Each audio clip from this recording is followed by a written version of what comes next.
มันนั่งจอบมันประคอดีดออกกระเข่งน้ำหลายเติบเนาะประคอก็ติ้นออกไป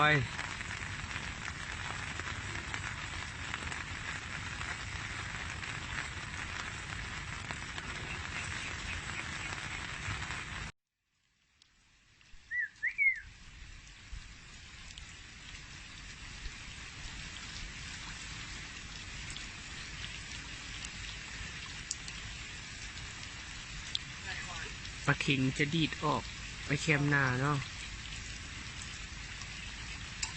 เห็นบอกมันสิออกไปแต่มันออกบ่ได้จังน้อยเอากระตองไปตักเอามันสิดีนออกไป